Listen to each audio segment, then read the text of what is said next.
the member of the cabinet, and to report to you and your team on our negotiations with Iran. Mr. President, you directed Jared and I to pursue a diplomatic resolution with Iran prior to Operation Epic Fury, which we did. However, it became quite clear during these meetings with the Iranian negotiating team that we could not make a deal that fulfilled your objectives of the following: no enrichment whatsoever, no chance of weaponizing whatsoever, decommissioning of Fordow, Natanz, and Esfahan, which you destroyed in Operation Midnight Hammer, no stockpiling of any material, which they flagrantly violated, turning all enriched material over to us, and a cutback in Iran's missile inventory and range capability of those same missiles. Throughout our meetings with the Iranians, we heard the following from them. The Iranians have the inalienable right to enrich.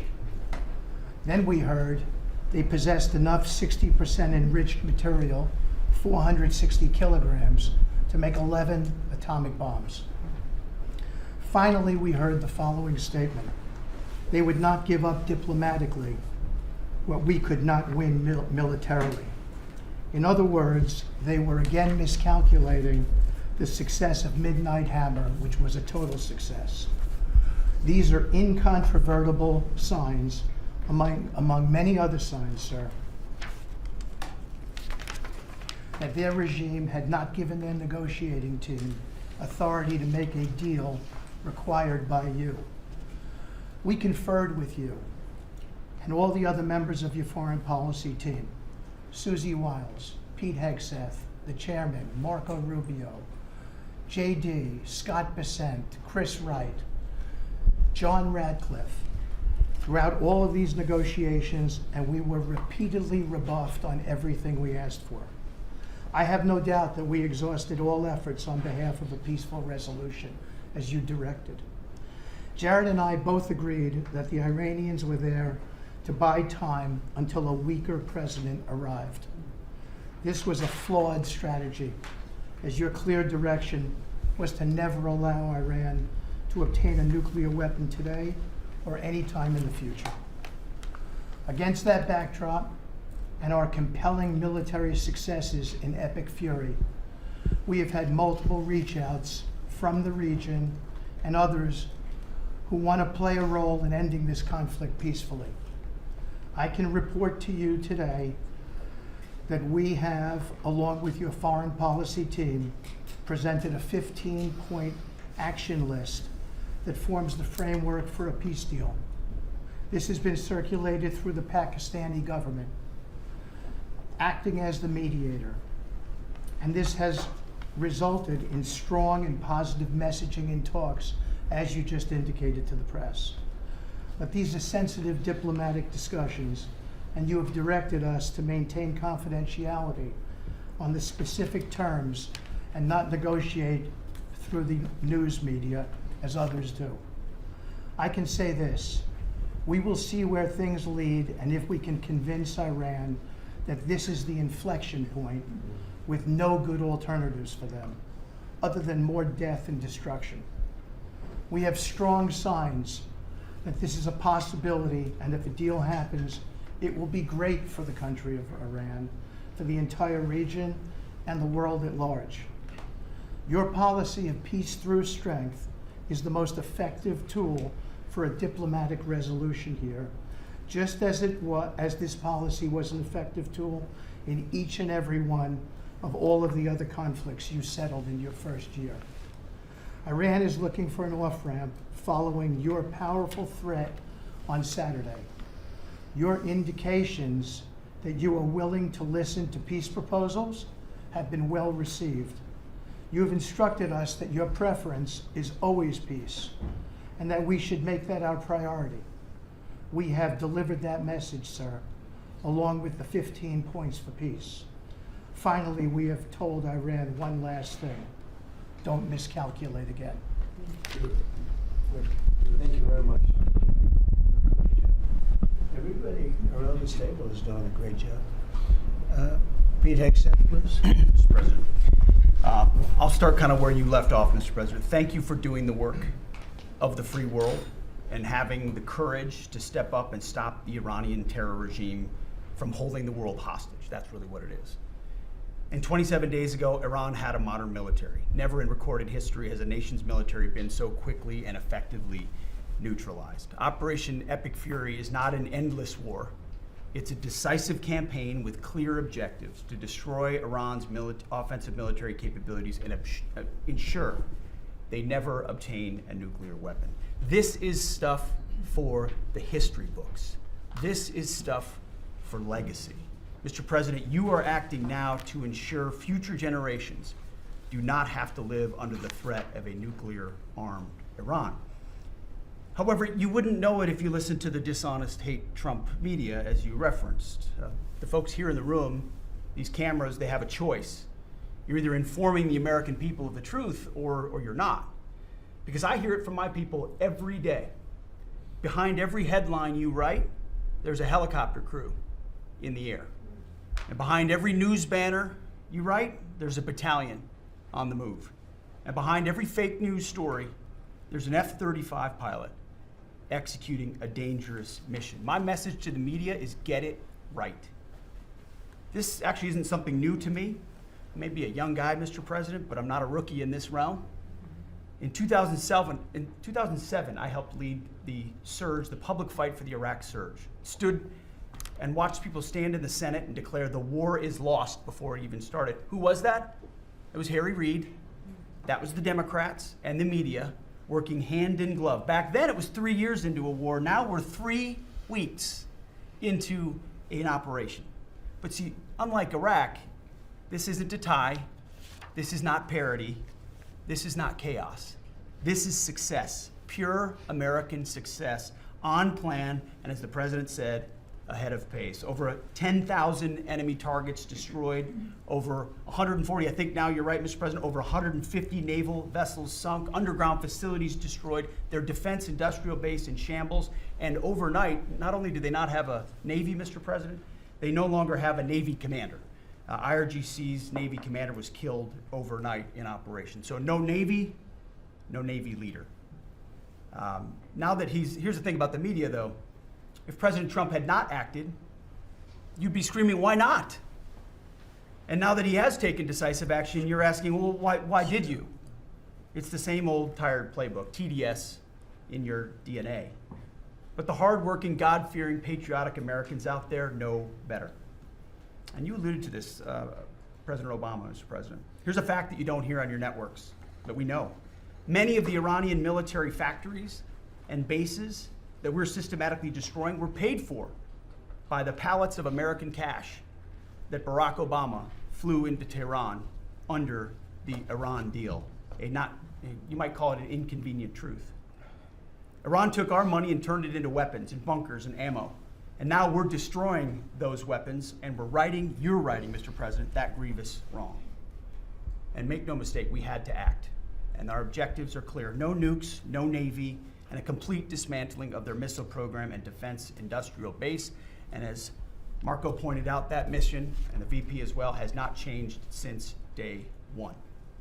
Yet, 2 days ago, they shot 2 failed missiles on a target 4,000 kilometers away.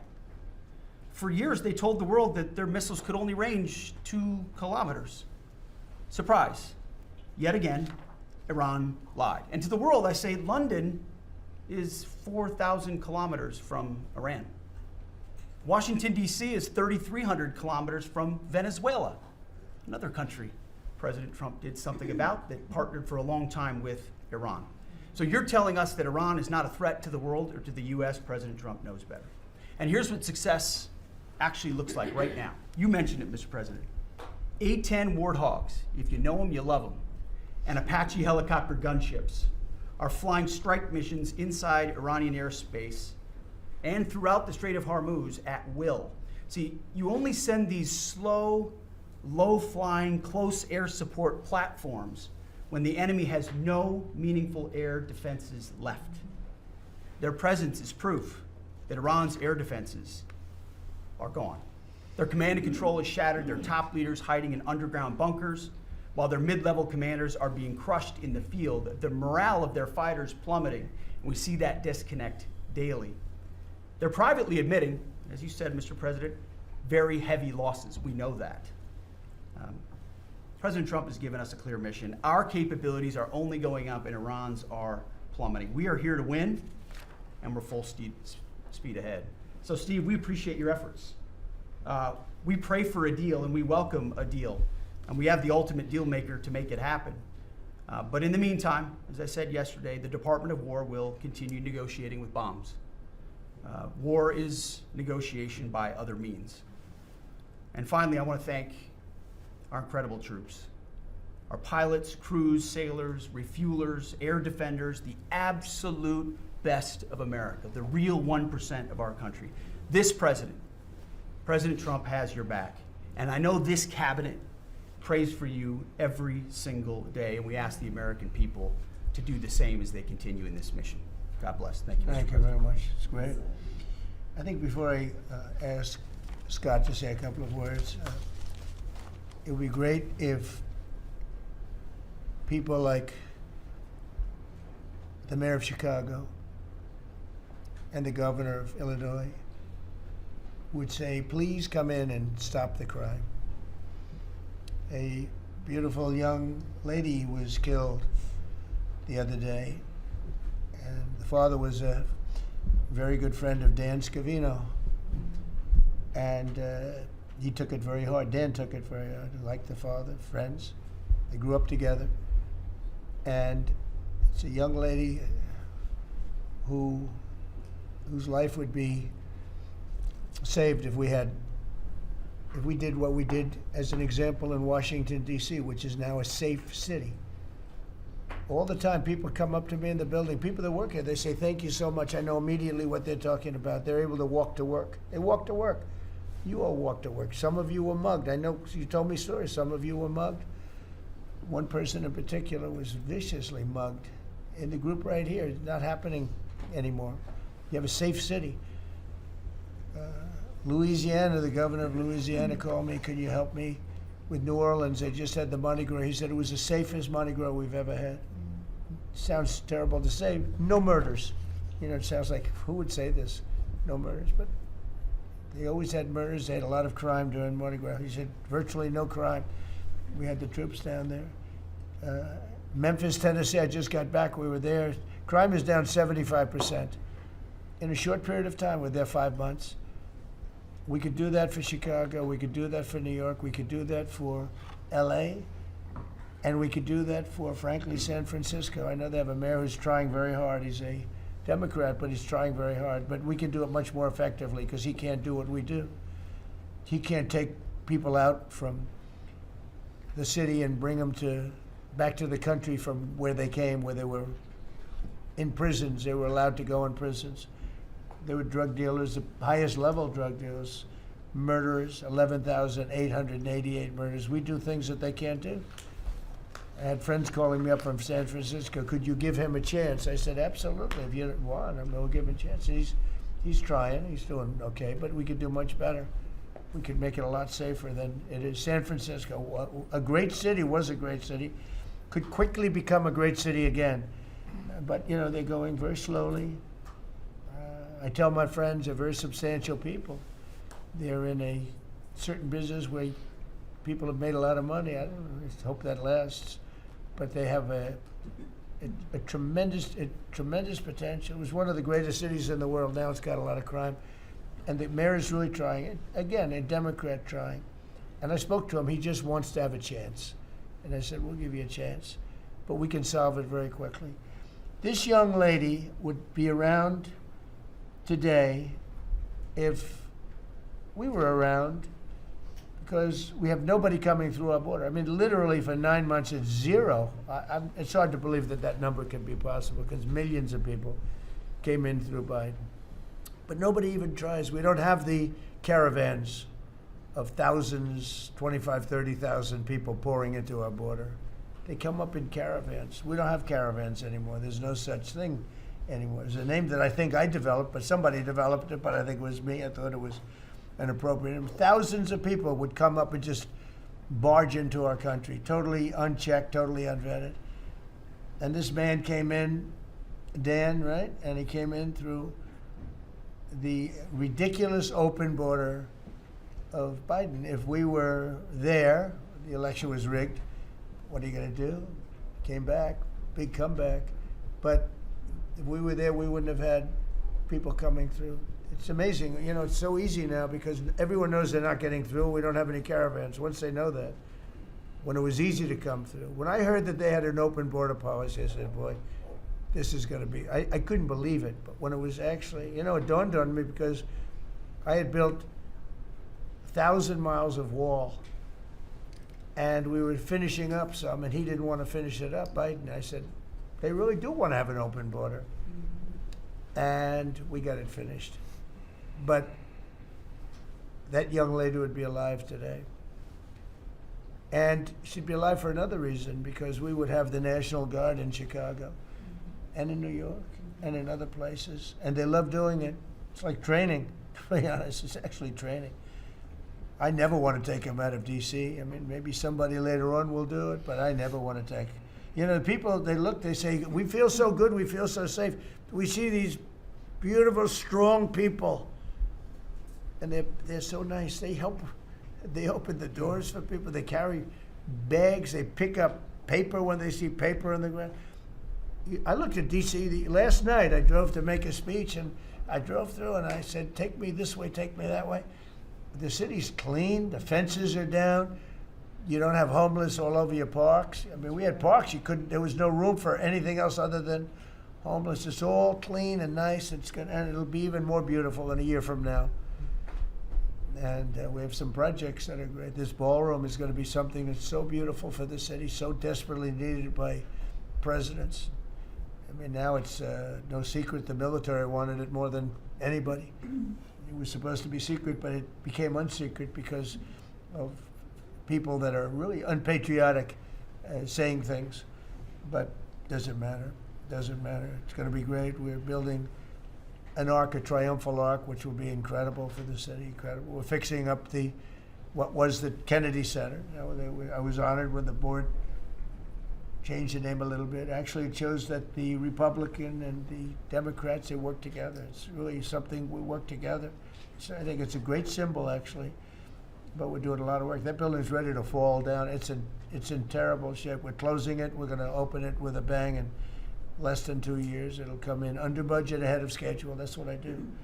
It won't be like the Federal Reserve that's costing $4 billion or something thereabouts. Think of it, $4 billion. You know, it's amazing. I said to the group before, I said, everything I do, I get sued. I build under budget, ahead of schedule. I get sued over a ballroom that's going to be the most beautiful ballroom in the country, so desperately needed. You won't have to have tents sitting on the wet White House lawn. If it rains, you get wiped out, to honor the president of China or the president of France or the president of somewhere. You could have the greatest. We get sued by the National Trust for Historic Preservation. They don't know what they're doing. Then I just found out we got sued by that group and another group, I guess, on the fixing up of again, I'll use the old name, Kennedy Center, because they're not fixing up Trump Kennedy. It's going to be beautiful when you add the name Trump. But we got sued, and all I'm doing is fixing it up. We're fixing broken marble. We're putting on a roof because it leaks like a sieve. We're fixing steel that's broken. It's the same building, same exact building. We're fixing it. It's going to be beautiful. It's going to be so beautiful and safe. It's actually unsafe. You had some of those columns on the outside that were painted a fake gold. Now we painted them a beautiful white color, beautiful cream white. It's beautiful. Everyone said it's so much more beautiful now. Instead of a cheap, you can't imitate gold. See, I'm a gold person. It's all real stuff. You can't imitate it. Someday they'll discover a paint that will look like gold, and the guy's going to be the richest man in the world. But you can't imitate real gold. It just doesn't. That's 24 karat, which is what this building deserves. But think of it. I get sued because I'm fixing up the Trump Kennedy Center. We're going to make it gorgeous and safe. We're fixing new windows, new this, but just all fix them. I got sued by preservationists. But you know who they didn't sue? The man that took this beautiful Federal Reserve building. That's small, much smaller than the hotel I built. I built the Waldorf Astoria Hotel down the road. And it was a beautiful job for $201 million. It's bigger, I think, than the Federal Reserve building. And it's got rooms and bathrooms, and it's not like just an open office space, which is much cheaper to build. Think of this. I hear he's going to be over $4 billion for a little building. He doesn't get sued by anybody but me. I sue because it's either somebody's very crooked, which has to be, because what happened to all that money? You can't sue. I would have done that building for $25 million. It's going to cost maybe $4 billion, and we have a great new person coming in to take over the Fed. And Kevin may not ever have an office, because I don't know if they're going to be able to build. I passed that building the other day. It's a see-through. You know what see-through means? There's no walls up. And they're going to spend. But the National Trust for Historic Preservation, which is a joke, by the way, they didn't sue that building. They didn't sue anybody. But they sued me, and I build. And by the way, my buildings, it's all donations. Rich people and people are putting up the money. 0 taxpayer dollars. Is that right, Scott? 0 taxpayer dollars. This stuff is all done for free, and I get sued. This can only happen to Trump. But they don't sue the guy whose interest rates are too high. That's why we call him Too Late. His name is Jerome Powell. We call him Jerome Too Late Powell. And done a terrible job. He suffers from Trump derangement syndrome, as he probably should, because I hit him pretty hard. But so I don't blame him. But they don't sue a man who has taken this gorgeous building, ripped it down from the inside, taking ceilings that are as beautiful as you've ever seen, taking the ceilings down instead of leaving them, taking walls down that were 2 feet thick of solid concrete and plaster, replacing them with 6-inch walls with no insulation. I said, let me ask you, are you going to put insulation in? No, it's not in the budget. Oh. Insulation costs $5. Now you're going to hear the guy next door. If he's next door to me, I'll be able to hear his military plan. I'll know exactly. If Lutnick is in there, I'll say, oh, I know exactly what Lutnick's got planned. It's the craziest thing I've ever seen. They've ripped this gorgeous building apart, and you can never build it again. I could, but it costs a lot of money. But a normal person can never build. So you're going to have crummy little walls, a flat little ceiling eventually, but right now you don't have anything. And nobody sues this guy. And then when Jeanine Pirro, working with Pam and others, has the courage to sue to find out what happened to maybe $4 billion and a building that may never be occupied by Kevin Warsh. He may never get there. We're going to have to find him some space in the White House. We'll put him in the basement of the ballroom. But when, now think of it, when Jeanine Pirro and Pam and the group, when they bring a suit, it's like, oh, this terrible thing. And then we have a judge that attacks us. So we've got to get our priorities straight, you know. It's a very sad thing that's happened with the Fed. And then just one other thing very quickly, you have Gavin Newsom in California Railroad. That's 100 times over budget. It's out of control. It was supposed to go from the middle of San Francisco to the middle of LA. Well, now it stops way short of both. It now goes into areas that nobody ever heard of. It's billions and billions of dollars over budget, years and years, maybe decades late. And that's why we have a country that has a lot of problems, you know. We have incompetent people. It's all people. Think of this, Federal Reserve, I would have had that building done for $25 million. I would have, if I did it, if it was up to, somebody else would have done it for more. So maybe 50. But you could have done that building if it was properly done and planned. You would have done that building for, I would have done it for 25 million, and it would be better. It would be better. See this pen right here? This pen is an interesting example. It's the same thing. So this pen is very inexpensive, but it writes well. I like it.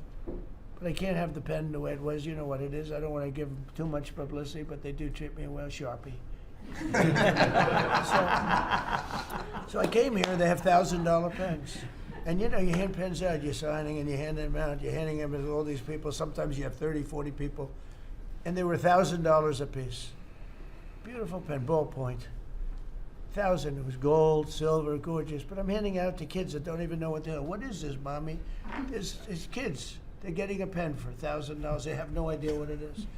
And I feel guilty because I'm like, you know, I'm by nature, I don't, you know, it's the government. I love the government like I love myself economically. I want to save money. So I'm saying, this is crazy. And it had another problem. They didn't write well. So I take it out and I sign and there's no ink.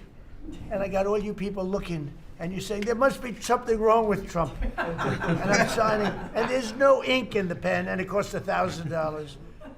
This one I called the guy. I said, I'd like to use your pen, but I can't have a gray thing with a big S on it saying Sharpie. As I'm signing a $1 trillion airplane contract to buy brand new fighter jets, brand new B-2 bombers, of which we just ordered plenty. I can't do that with the press. Use your pen, but I like the pen the best, but I'll sign it. I could do like Biden did, you know? Give it to somebody else to sign, or an auto pen, or maybe sign it separately in another room, but I can't use your pen. He said, well, I can make it nicer. I said, what can you do? He said, I'll paint it black. I said, that's nice. And I can even paint the White House on it, sir, if you like, in gold. Almost real gold, not bad. And I can even do your signature, sir. And by the way, this was not staged. I just saw the pen sitting there, and I thought of this as an example of how $25 million spent by me at the Federal Reserve Building would be a better job than $4 billion that they're spending. And you know, one of the things that Kevin Warsh told me, he said they ripped down the nicest building. I don't know what building they're talking about. They ripped down a building, Scott, right? Kevin Warsh said it's the most beautiful building in Washington. He said the most beautiful space. They ripped it down. Why did they do that? I don't know. Do you know what he's talking about? Is it true? No, sir. They ripped it down. We have a moron at the Fed. Who wouldn't be lowering interest rates right now? But I want to thank Janine Pirro and Pam and her group for having the courage to bring this suit. And I believe that the contractor on that job is probably one of the richest men in the country right now. I believe that it's not possible to spend that kind of money. 3 billion, 4 billion, nobody knows, nobody has any idea what it is. But it's over 3 billion, and it's probably going to be over 4 billion by the time they finish. And it may never get finished. Unless I take it over, I'll get it finished. But it can never be what it was. It's never going to have those beautiful ceilings. It's never going to have those incredible walls. The walls were 1.5 feet thick of solid masonry. They ripped them down for no reason. And I just gave you the story. And just to finish on this one, so I told that story to somebody and said, yeah, but it's not the same thing. I said, you're right. This one is better. It writes. So the guy said to me, you don't have to pay me, sir. I'll give them to you for nothing. I said, no, I don't want that. Let me pay you. I want to pay you. No, sir, you don't have to. You're the President of the United States. He was shocked. The head of Sharpie gets a call. I don't even know who the hell he is. He said, is this really the president? He said, no, you don't have to pay me, sir. This is such an honor. I said, nope, I want to pay you. And he said, what would you like to pay? I said, how about $5 a pen? He said, that's all right, whatever the hell we agreed to. Peanuts. As opposed to 1,000. And these were $1,000 pens. And we were giving them out. Sometimes, you know, you were there for signings. I'd have 30, 40 people standing behind me. I'd give out 40 pens to people. Then somebody would say, could I have a couple extra? This way I go like this. Here, you want 5? Here, I take 5. But the bottom line is, they're better pens. It's a business story. So for $5, could be 0, but for $5, I get a much better pen than for $1,000. And I can hand them out, and actually they become hot as a pistol, so what can I tell you? With that, could I give it to, please, a man who's done a great job at Treasury, Scott? Good luck, Scott. Well, sir, as always, you're a tough act to follow, but that is very illustrated.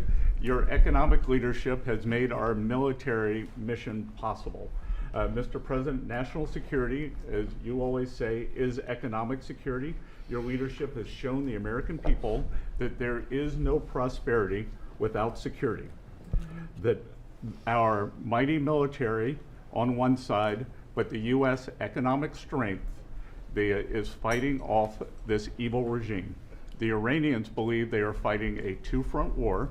It is the military war that our great warriors are prosecuting, but on the other side, they are trying to take control of the global economy through a choke point that we believe does not exist and that we will overcome. Your historic Operation Epic Fury seized a generational opportunity to demolish a regime that has coordinated over 4 decades of global terror and claimed thousands of American lives. Many people, especially the Democrats, underestimate the will of the American people for short-term volatility for 50 years of safety that we are going to have on the other side of this. And I believe energy prices will be lower, inflation will be lower before we had the appearance of security, which is not real security. Now, the American people and the world will have absolute security. Through your maximum pressure campaign, Treasury has worked to uncover all financial lifelines to the regime and cut them off. You gave that order last March. This was not something that happened overnight. This is something that has been contemplated for almost a year. The Iranian financial system collapsed in December. We have systematically weakened Iran's ability to fund operations and procure weapons, and that required months of preparations. Threats to American national security have no place in the global economic system. The oil market is well supplied. We have taken actions to ensure oil supplies stranded at sea are made available to the global market. Your bold actions, like the Development Finance Corporation's Maritime Reinsurance Program in conjunction with Central Command, will soon provide shippers through the Gulf region with a level of security we have never seen before. Mr. President, we are starting to see more and more movement in and out of the Gulf today, and this is more than yesterday, and this is the beginning. I am confident that shipping traffic will continue to increase on a daily basis even before we secure the straits. Turning to the home front, the U.S. economy remains strong. We had a strong economy thanks to you. We are the best insulated in the world thanks to your energy efforts in term 1 and term 2. The U.S. is an energy superpower. American workers' purchasing power is finally being restored. The latest figures indicate robust real compensation increases. We are starting to see the working family tax cuts benefits bearing fruit this tax season. 44% of tax returns have claimed at least one of your signature policies: no tax on tips, no tax on overtime, no tax on Social Security, deductibility of auto loans. The average tax refund is up more than 10% for working Americans. The economy you vitalized through your pro-growth policies is well positioned to withstand these temporary disruptions. The United States dollar has reasserted itself as a safe haven asset. The US dollar has appreciated since the hostilities began because everyone knows, thanks to your efforts, the US economy is the best position in the world and capital is flowing in. Efforts to reprioritize economic security are ensuring the United States remains secure, resilient, and prepared for the challenges ahead. As we approach the 250th anniversary, America will never be safer and more secure militarily and economically. Thank you. I just want to ask you a question. Is this guy central casting? I'm looking at him. I'm in Treasury. He might not be so good for war. I don't know. No, I'm looking pretty good too. I'm looking at this guy. He's central casting. Even the glasses are perfect. Where do you get those glasses? I think I'm going to get glasses like that. That's beautiful. Great job. That's really good. No, he's done a great job, and you all have. Proud of you all. Do you have any questions? Yes, Mr. President, are you going to go in for the uranium? Like, how do you secure Iran and? Let's prevent assume them I from getting was nuclear or I weapons? wasn't. Why would I ever answer a question? Can you accomplish your What goals kind of a without it? question? Am I going to go in for the? Oh yeah, I'm going in. We're going in tomorrow at 3 o'clock. How could you possibly ask a question like that and expect an answer? I don't know, but I don't know. I think you're a friendly person too. It's just such a ridiculous question. Mr. President, yes, Mr. President. Please. Thank you, Mr. President. There's been a report that potentially the U.S. is looking at diverting some munitions, air defenses that were meant for Ukraine to the Middle East. Is there any accuracy to that? Is that something you're considering? Well, I'd have to ask you, but we do that all the time. You know, we have tremendous amounts of ammunition. We have them in other countries, like in Germany and all over Europe. We have, you know, we're packed, and sometimes we take from one and we use for another. We help Ukraine. Biden started, and he gave $350 billion away. Too much, way too much. And we sell it now to NATO. We sell it to NATO, and they probably give it to Ukraine. Mostly, I think they give it to Ukraine, but we get paid for everything that we give. We don't give anything anymore. It's a tough situation, that whole Ukraine situation. Very, very tough. We're working very hard on getting that one solved. It doesn't have any impact on us, virtually nothing. In fact, if anything, I mean, we sell a lot of equipment for that unfortunate war. 25,000 people died last month, 25,000, mostly soldiers. Some in the towns, but for the most part, soldiers. They're dying. Nobody's seen anything like it since World War II. It's a terrible situation, and hopefully that's going to get settled. You know, I settled 8 wars, and many of them I think were more difficult than this one. In theory, they were more difficult, but there's tremendous hatred between President Putin and President Zelensky. Tremendous hatred. I've seen it before, but I've never seen it maybe to this extent. And I think that's calming down a little bit, and I think we have a chance of getting it done. But it doesn't affect us. Thousands of miles away. That's why when I heard the head of Germany say, this is not our war about Iran, I said, well, Ukraine's not our war. We helped, but Ukraine's not our war. I thought it was a very inappropriate statement to make, but he made it. You can't erase it. But he felt that way. I said, well, you know, Ukraine's not our war. And it's not, but I would like to see all those young people stop being killed. I mean, they're being killed. It's like a slaughterhouse. What's happening there is horrible. 25,000 on average. 2 months ago, it was 31,000 people died in 1 month, Marco, right? I said, it's getting crazy. It's getting worse. Think of it, 31,000 soldiers, both Russian and Ukraine, died 2 months ago, 25,000 last month. And if I can solve that, it would be a great honor to do it. I wish it could have gone faster. I solved other ones in 1 day that have been going for 32 years. We stopped one that was starting. It was already started.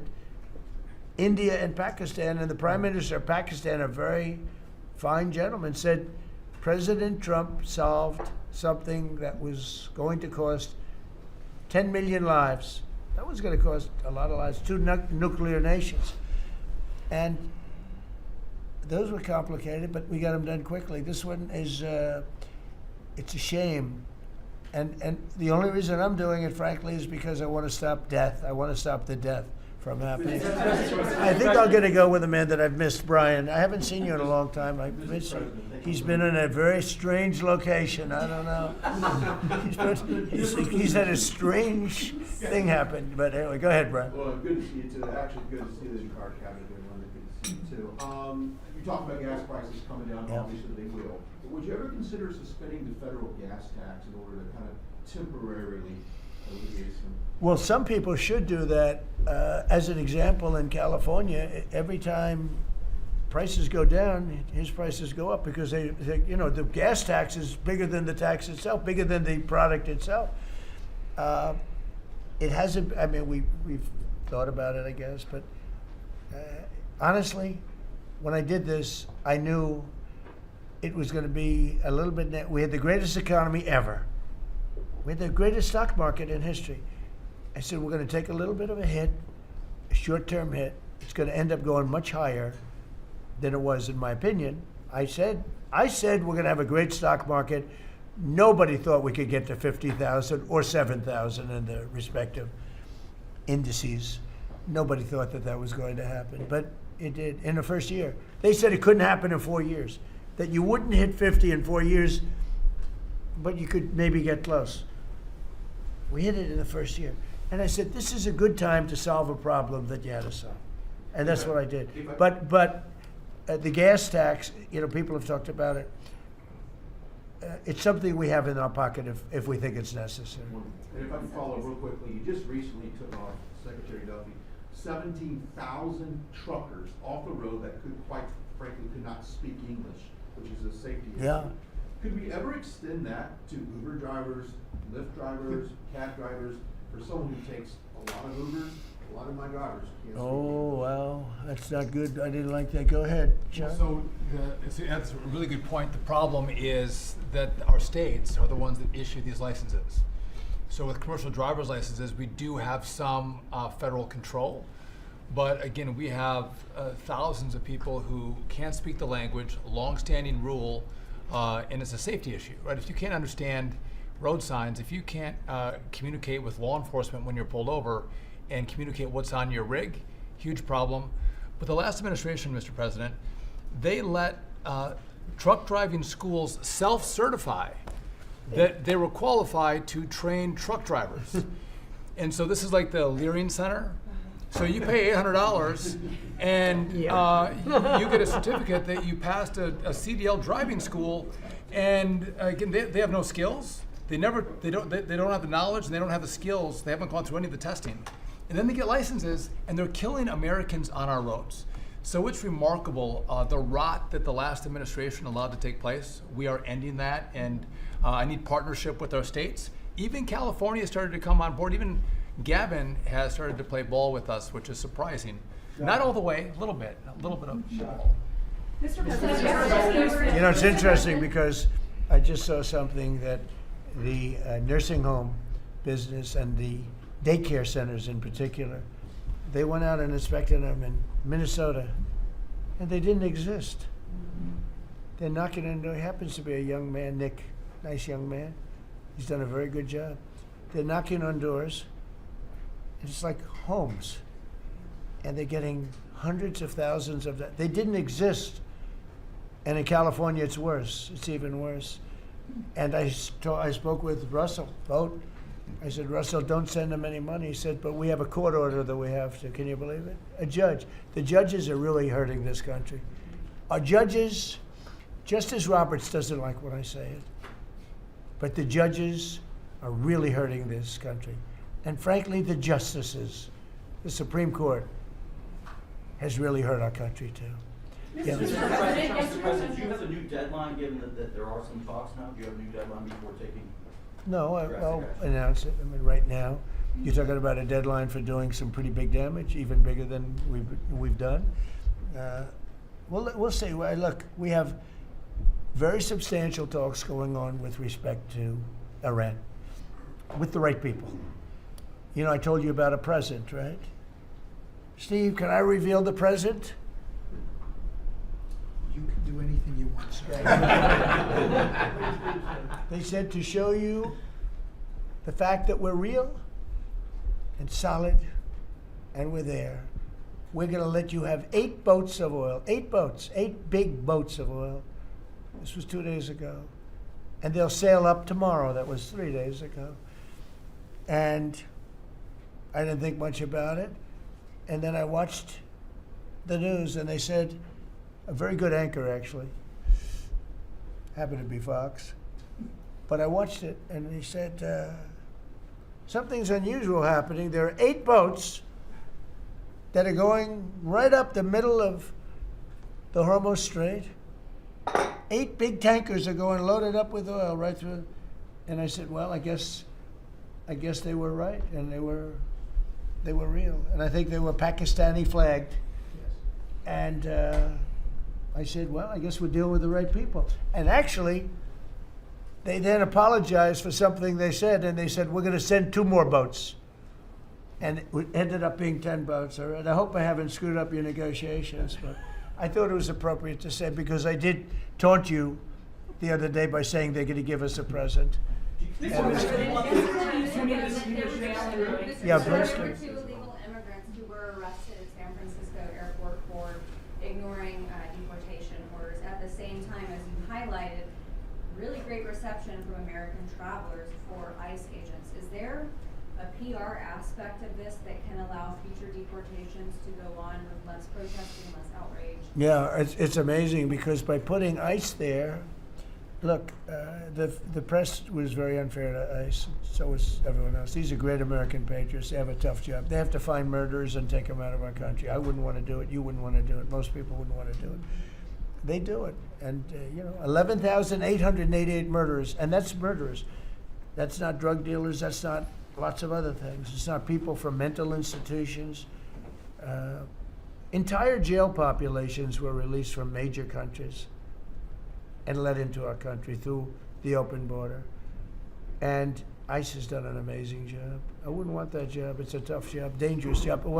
So what happens is, by putting them at the airport, and I did say, do me a favor, take off your masks, and they did. For that, not for when they're looking for some, cold-blooded killers and they're in the, but for that, and they did. They took them off.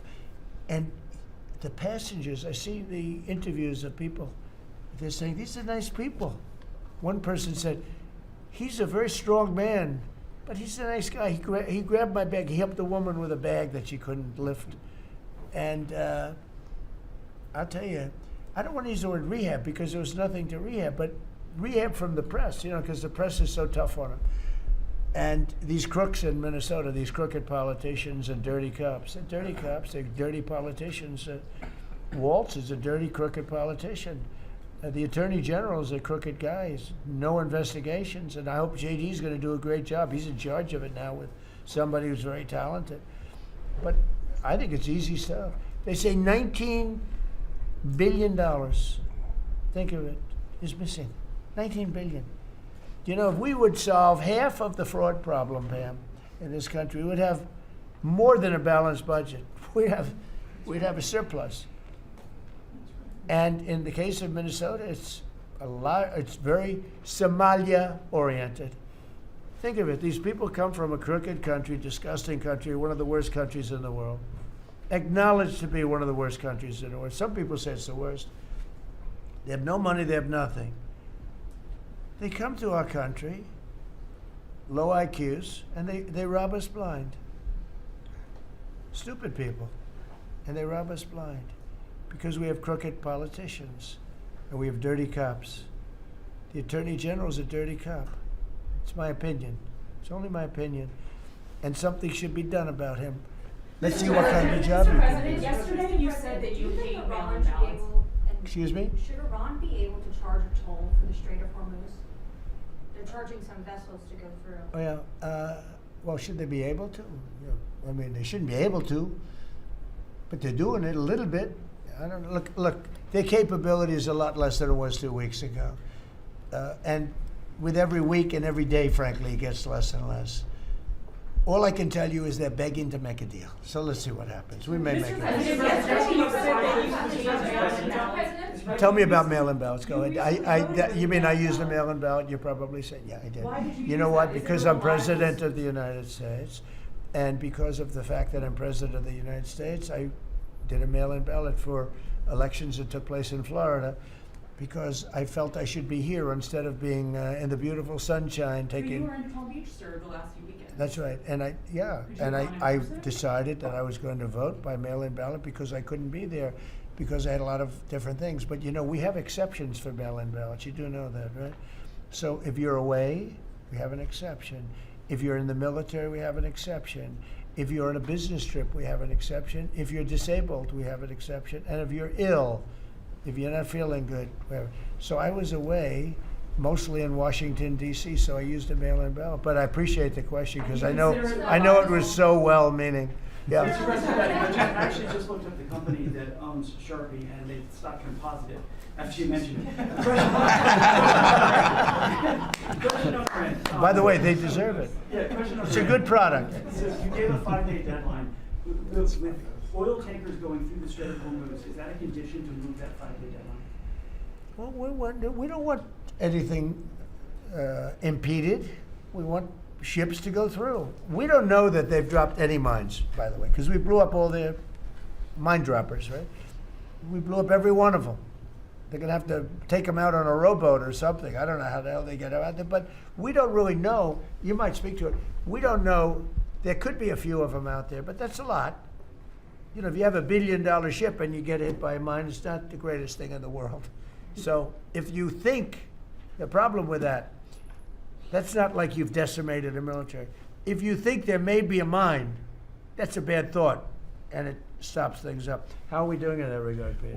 Mr. President, you're right. We have so heavily degraded their coastal defense capabilities and their naval capabilities that any strategic or operational attempts to do those types of things are extremely limited. And we continue to move over the top of that. Now, whether Iran makes a wise choice or not to try to execute that is part of how this deal comes together. But with every passing day, the military pressure that we're putting on them lessens their ability to really hold that militarily at issue. I mean, the problem with the issue of the Hormuz Straits is this. We've decimated them as a military. No Air Force, no Navy, very few rockets left. We blew up so many. Hard to manufacture them. Same thing with drones. The leadership is gone. The problem with the Straits is this. Let's say we do a great job. We say we got 99%. 1% is unacceptable because 1% is a missile going into the hull of a ship that cost $1 billion, right? So 1% is we can't. If we do a 99% decimation, that's no good. So it's really, a little bit. But I have a feeling it's going to clean up pretty quickly. I could just say this: they want to make, and I probably hurt our little negotiation. It gives them a little impetus to say, well, I wish you didn't say that. But they said yesterday that we weren't negotiating with them, and now they admit that we were negotiating with them. So they want to make a deal. The reason they want to make a deal is they have been just beat to shit. So the Are you thinking of taking control of Iran's oil?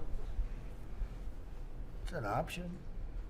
I mean, I wouldn't talk about it, but it's an option. Is that something you thought about? Well, in Venezuela, we've done very well working with Venezuela, certainly. And we've taken in billions and billions of dollars. And by the way, Venezuela is doing better right now than they've ever done in the history of their country. And it's sort of like a joint venture. But the United States has made a lot of money, Marco, right? With it. Do you want to talk about that for a second? About Venezuela? Yeah. Yeah, I mean, I think Venezuela in the first 2 months of this year generated more revenue from oil sales than they had most of all of last year. But the money's not being stolen anymore. And it's being held in a U.S. Treasury blocked account. And to the extent it's flowing to the Venezuelan government, it's going to help people, like fund hospitals, pay teachers. It's not And we being get a stolen. lot of it. And they got more than they have in many years. Think of it. We get a lot of it. We have a deal. We get a lot of it. We had 100 million, think of this, 100 million barrels we took in the first 2 weeks. 100 million barrels. That's a lot of oil. It's a lot of ships. And we got some and they got some. We paid for the ships. A lot of money left over. And Venezuela has done better now with us. Call it a partner, call it whatever you want. We've made a lot of money, and they've made a lot of money. We've paid for the cost of that military hit many, many times over. And we've only just started. Our relationship with Venezuela has been amazing.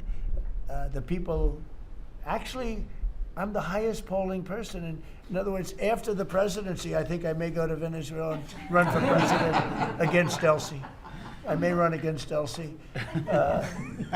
It's an option. No, they like me in Venezuela, but it's an option for me. It's a wonderful option. Yes. There's some reports reports that Gulf allies are concerned about winding down the war too soon and potentially leaving Iran. Well, they'd probably like us to stay, but But the concern. if we don't stay, look, it's a beautiful thing about airplanes that go 2,000 miles an hour is you can get back there very quickly. If we don't stay, we're going to be protecting them. We know, they've been very good. Hey, Qatar, Saudi Arabia, in particular, Qatar, Saudi Arabia, UAE, the three of them, Kuwait, Bahrain, they've been 100%. Now, in all fairness, they could have gone the other way. They were surprisingly missiled. They were shot at. Nobody ever thought they'd be shot at. UAE had 1,400 missiles aimed at them. Fortunately, they had the greatest anti-missile weapon in history, called the Patriot. Almost every single missile was shot down. We had an incident recently where 101 missiles were shot at a certain thing that we own that's very valuable. 101 missiles going 2,000 miles an hour. Out of the 101 missiles, every single one of them was shot down in midair and fell into the ocean. It's amazing technology. There's nobody has equipment like we have. Is it even possible to wind down your war while Iran still has that enriched uranium? Is it even possible? Well, to you're wind going to down? have to see, but I think we're in just very good shape. We're roaming. You know what we're doing? You know the word roaming free? We're over their skies with the most beautiful planes you've ever seen. Roaming free, there's not a damn thing they can do about it. And it would be nice if, like the fake news New York Times, which writes so fake, and the Wall Street Journal is terrible, terrible. I read a story today that I'm desperate to make a deal. If I was desperate, he'd be the first to know. Pete, let's get the hell out of there. I'm the opposite of desperate. I don't care. I want to know. In fact, we have other targets we want to hit before we leave. We're hitting them Uranium? on a daily basis. No, I don't talk about you. I can't talk about specifics. A lot of people said that wouldn't matter. Maybe it does matter. Who knows? But I wouldn't talk. It's like the question this young lady asked. Sorry about I embarrassed her. I don't want to embarrass you because I think I think she's a friendly reporter, so I'm sorry. But I can't say what we're going to do because if I did, I wouldn't be sitting here for long. They'd probably, what is it called, the 25th Amendment?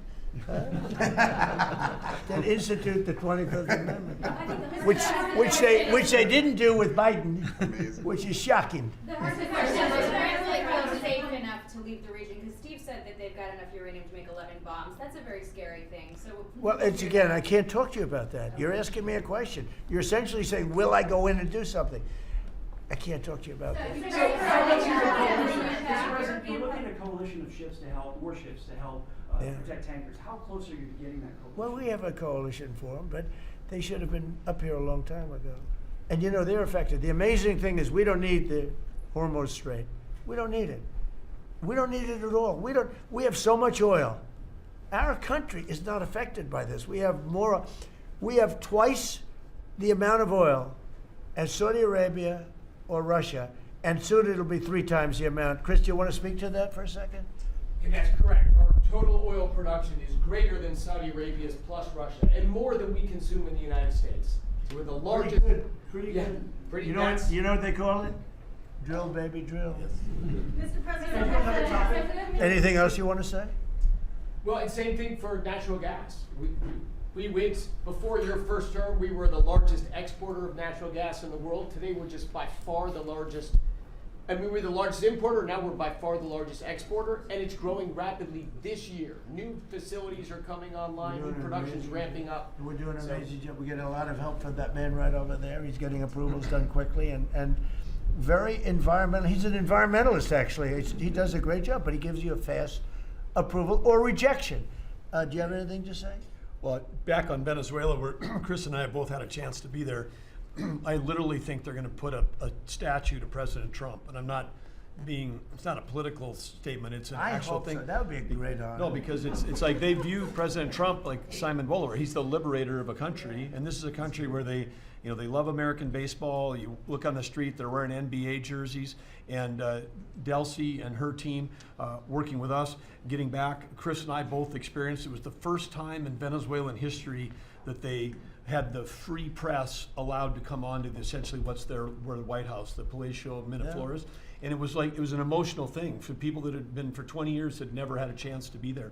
So whether it's and then production, it's showing up in production. The American companies that are coming back, most of those American companies have many American Venezuelan team members. One company in Houston's got 600 Venezuelan Americans that know more about reviving that industry. So their GDP is 1/4 of what it was before. They want to get back. They remember what it was. Their production on oil production is climbing towards 50% increase just in the 3 months we've been here. That flows to American refineries on the Gulf Coast, lowering the price of gas in America. So it's a Forget that. When are they going to do the statue?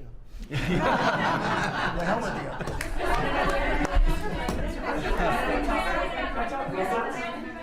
Thank you. You've been really honest about how disappointed you are in Sir Keir Starmer, particularly in relation to Iran. So I'm curious about your phone calls with him, how easy they might be. And also, were you surprised by Are we talking about Starmer? Yes. And are you surprised by how weak... I think he's a lovely man. I do. I think he's a lovely man. But I think he did something that was shocking. He didn't want to help us. And maybe in particular that country, we were the longest bond, the longest ally. Australia too. Australia was not great. I was a little surprised by Australia. I wouldn't say anybody was great other than the 5 countries in the Middle East. We never really had very much support. We spend trillions of dollars supporting countries, and this is Little League. This isn't the big league deal. This is sort of Little League pool for us. This was look, we decimated them in a period of a week. In the first week it was over. In the first few days it was over. I think the Navy took us 3 days to essentially annihilate that. They weren't there. So if there's ever a big one, which I hope there's not, but if there's ever a big one, I don't think they're going to be there. And that's not fair, and we have to remember that as a country, because we spend trillions of dollars protecting Europe, protecting the countries of NATO. They weren't there for us. For small time. This is small time. You know what? Venezuela is a big deal, but it's not the big one. They weren't there. So what makes you think they'd be there if we needed them for something? And your prime minister was not there, as you know. He was there after we won. He said, we'd like to send some ships. I said, we already won. We don't need them anymore. But can you explain why he was reluctant to help? Why he what? Why he was reluctant to help with Iran? He didn't have to. I didn't ask him. I just said, just tell me no. I mean, we're always going to be there, or at least we were. I don't know about anymore, to be honest with you. I would have to be honest. We were always there when they needed help. We always would have been there when they needed help. I mean, think of it. We're there to protect Europe from Russia. In theory, it doesn't affect us. We have an ocean, big, fat, beautiful ocean. But we're there to protect NATO, to protect them from Russia. But they're not there to protect us. It's ridiculous. It doesn't make sense. I'll tell you, a lot of people were big NATO people. I was never big. I was okay. I got them to pay 5%. By the way, they haven't paid it yet. You know that. I got them to pay 5% from 2% to 5%. They didn't pay it yet. I got them to pay up to 2% because they weren't paying the 2%. Then I got them to pay 5%, which they should be at. And we had a lot of, oh, that was great. Oh, only Trump could do it. But the problem is they haven't paid. Because if you look at the numbers, they haven't paid yet. So we were there for them, but they were not there for us. Did we need them? No. I never thought we needed them. I was more doing a test. I said, I really would love to have you come up. Bring your boats. You can sail through the beautiful Hormuz Straits, and you can protect people that are being shot at. They didn't do it. And that's small potatoes. Do you understand what I'm saying? Yeah, I do. Go ahead. I was just going to say, does it affect the state visit with the King that you're going to have in April? Are you looking forward to that? With the King? With the King coming here? No, he's a friend of mine. He's a great gentleman. As you know, he honored me and our country. He really honored our country. But we had an amazing time. I've known him as Prince Charles. I know him as King Charles. I'm proud of him. He's fighting a tough battle. He's tough. I think he's a fantastic. It has nothing to do with that. It's different. But he's gonna be here very soon, as you know. We're gonna have a state dinner. It's gonna be great. But I was very disappointed when the Prime Minister said, I won't be able to. It started with the island that the indigenous have claimed away from your country. And for some reason, you went for it. And all of a sudden, indigenous people that never saw the place, they never saw it.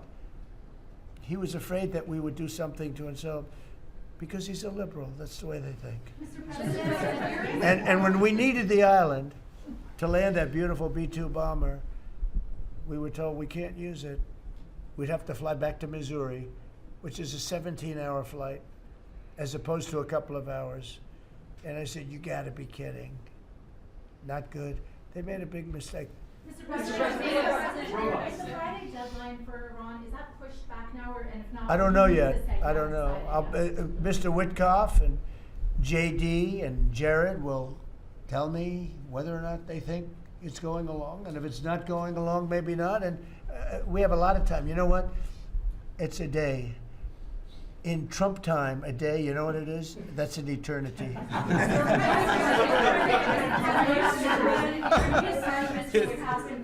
Say it, what? European Parliament just passed a major deportation plan. Some of the tenets of it are that member states can deport rejected asylum seekers to third countries regardless of whether they have a connection to it.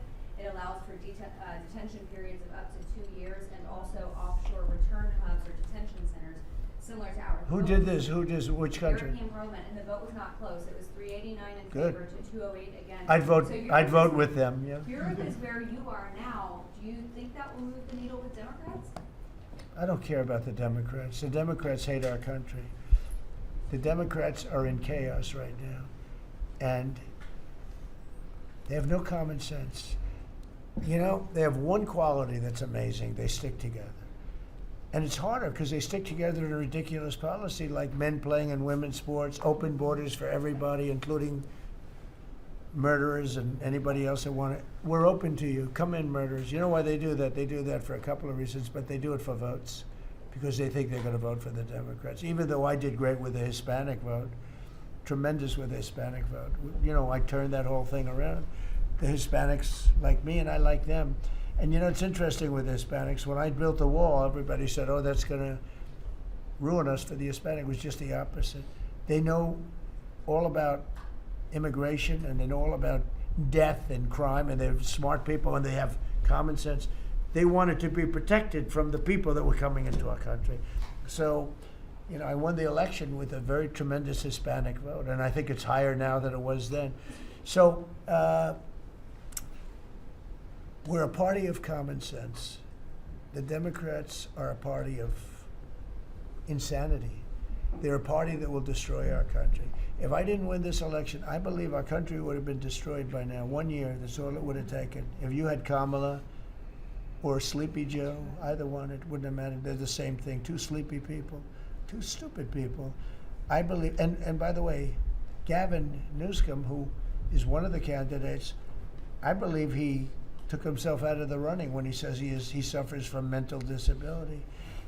And a reporter said it was terrible that I talked that way about somebody with mental disability. I said, I have no problem with it, but I don't want a person with mental disability to be my president. I mean, you don't want to have a person with mental disability being your president. And Gavin Newsom said that he can't read a speech. He can't do almost anything.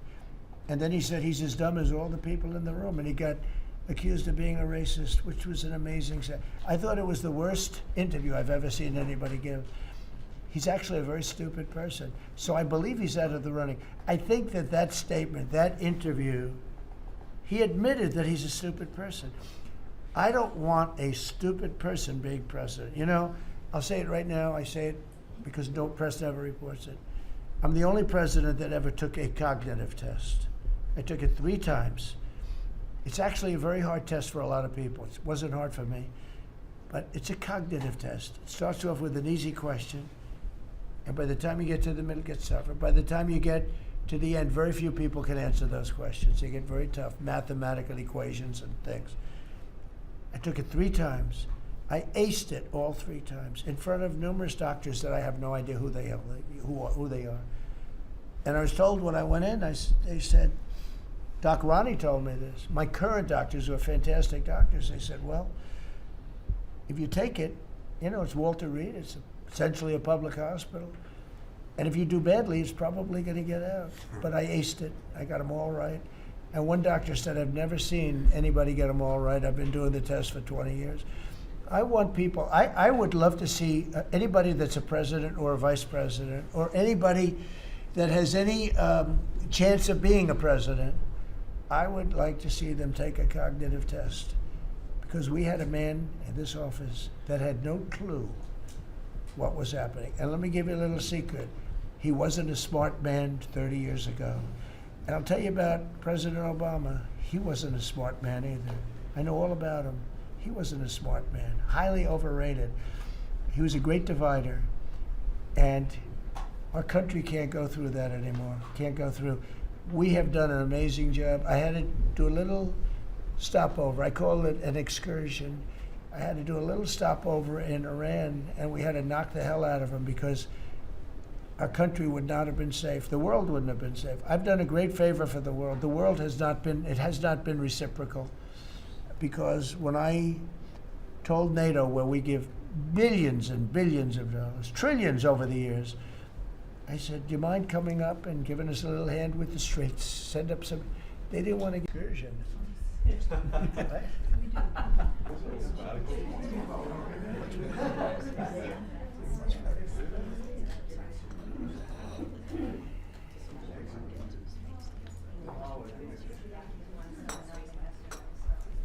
Hi, how are you?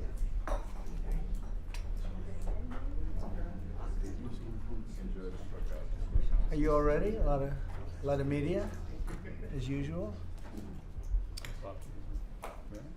So thank you to the incredible members of my cabinet. They're doing a phenomenal job. Everybody pretty much agrees to that, including our newest member, Secretary of Homeland Security, Mark Wayne Mullen. Thank you, Mark.